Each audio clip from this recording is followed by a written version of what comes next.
Hi friends, నా videos కానీ మీకు నచ్చినట్టయితే please like and subscribe my channel. ఈరోజు పడిమటి సంధ్యారాగం సీరియల్లో రామలక్ష్మి చాలా సంతోషంగా ఇంటికి వస్తుంది.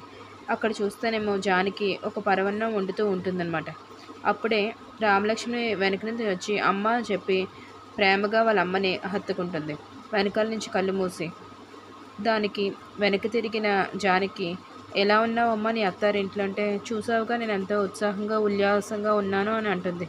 దానికి జానకి అంటుంది, నువ్వేమో నీ కాపురాన్ని చాలా బాగా చక్కదిద్దుకున్నావు అమ్మ అనేసరికి రామలక్ష్మి ఒకసారిగా మొహం మార్చేస్తుంది.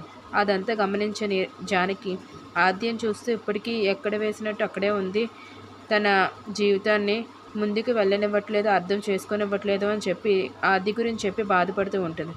దానికి రామలక్ష్మి, నేను ఆదితో మాట్లాడతానని చెప్పి ఆది దగ్గరికి వెళ్తుంది. ఆదిని అంటుంది, ఎందుకు వచ్చావు రామలక్ష్మి అని చెప్పి, మీ బావ గురించా అంటే, అవును మంచిని చెప్పడానికి ఎన్నిసార్లైనా వస్తాను, మా బావ నిన్ను ఎంతో ప్రేమిస్తున్నాడు, ప్రేమించే వాళ్ళు దొరకడం చాలా అదృష్టం ఆద్య అంటుంది.